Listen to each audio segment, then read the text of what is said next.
मैं हूं प्रीति सिंह और आप देख रहे हैं हल्ला बोल, जहां हम उठाते हैं जनता के मुद्दे, पूछते हैं सीधे सवाल और दिखाते हैं बड़ी खबर। चलिए शुरू करते हैं आज का हल्ला बोल। मानसून सत्र का आज आखिरी दिन है और संसद में नीट पेपर लीक तथा छात्रों पर पुलिस कार्रवाई को लेकर विपक्ष का हंगामा जारी है। इस बीच गृह मंत्री अमित शाह ने जंतर मंतर प्रदर्शन के मुद्दे पर संसद में चर्चा की पेशकश की है और उन्हें लोकसभा स्पीकर को पत्र लिखकर चर्चा का समय मांगा है। समय तय होने पर शाह आज सदन में जवाब दे सकते हैं। वहीं राहुल गांधी ने कहा कि विपक्ष को शाह का लेक्चर नहीं चाहिए, पहले यह बताया जाए कि छात्रों पर गोली चलाने का आदेश किसने दिया। संसदीय कार्य मंत्री किरेन रिजिजू ने कहा कि सरकार चर्चा के लिए तैयार है और विपक्ष चाहे तो सत्र बढ़ाया जा सकता है।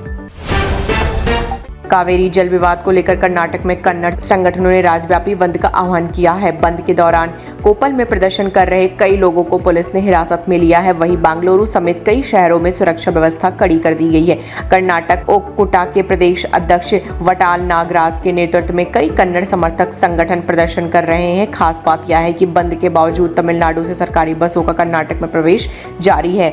बसें होसूर के रास्ते से राज्य में पहुंच रही हैं। कावेरी के पानी के बंटवारे को लेकर कर्नाटक और तमिलनाडु के बीच विवाद लगातार गहराता जा रहा है। प्रशासन हालात पर नजर बनाए हुए है।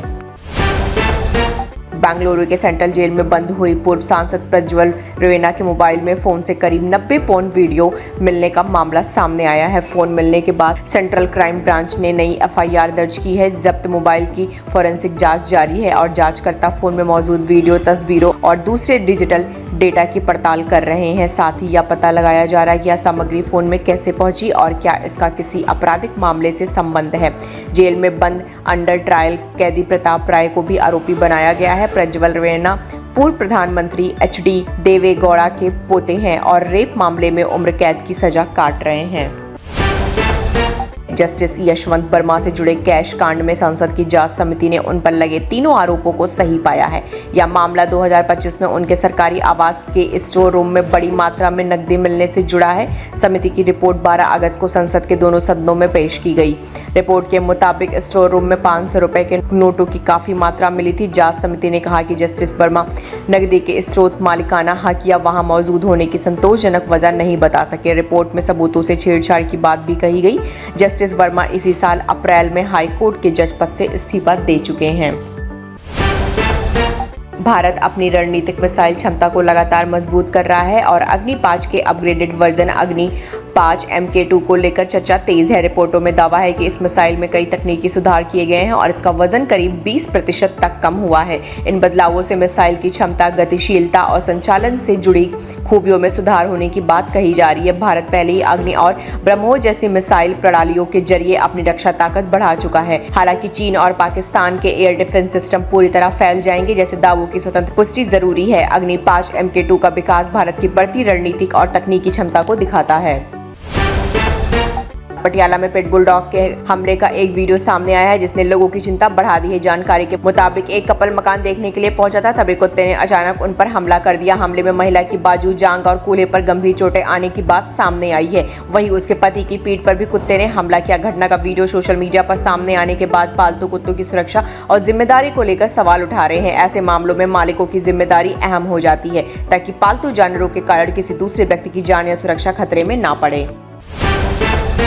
ईरान और अमेरिका के बीच तनाव के बीच एक बड़ा बयान सामने आया है। IRGC कमांडर के वरिष्ठ सलाहकार मोहम्मद रजा नगदी ने दावा किया कि ईरान लंबी लड़ाई के लिए तैयार है और जरूरत पड़ी तो युद्ध का डोनाल्ड ट्रंप के मौजूदा राष्ट्रपति कार्यकाल के बाद तक खींच सकता है। उन्होंने अमेरिका पर बिना स्पष्ट रणनीति के युद्ध लड़ने का आरोप लगाया और कहा कि अमेरिकी सेना उम्मीद से कमजोर साबित हुई है। नगदी के मुताबिक ईरान का लक्ष्य ऐसी स्थिति बनाना है कि भविष्य में कोई भी देश उस पर हमला करने से पहले उसकी कीमत के बारे में सोचे। हालांकि ये दावे ईरानी पक्ष के हैं और स्वतंत्र पुष्टि जरूरी है।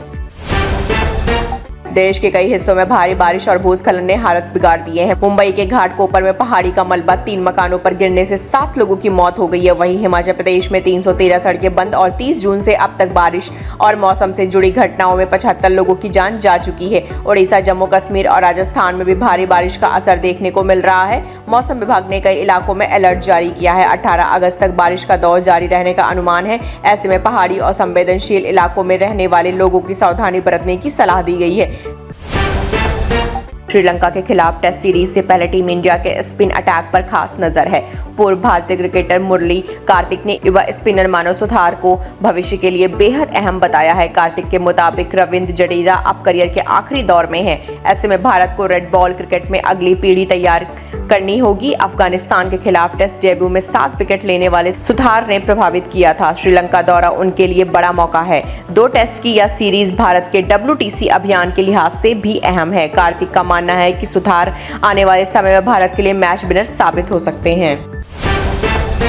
14 अगस्त को बॉक्स ऑफिस पर सनी देओल के फिल्म बंटवारा 1947 और इमरान हाशमी की आवारापन 2 आमने सामने रिलीज होने जा रही है। दोनों फिल्मों की कहानी और जानर बिल्कुल अलग है, लेकिन पहले दिन की कमाई को लेकर मुकाबला दिलचस्प हो गया है। शुरुआती रुझानों की माने तो आवारापन 2 को दर्शकों और एडवांस बुकिंग से अच्छा रिस्पांस मिलता दिख रहा है। वहीं सनी देओल की बंटवारा 1947 से भी मजबूत ओपनिंग की उम्मीद है। अब सवाल यह है कि सिनेमा घरों में सनी पाजी का दमदार अंदाज भारी पड़ेगा या इमरान हाशमी का रोमांस और एक्शन दर्शकों को ज्यादा आकर्षित करेगा। फैसला रिलीज के बाद बॉक्स ऑफिस आंकड़े करेंगे।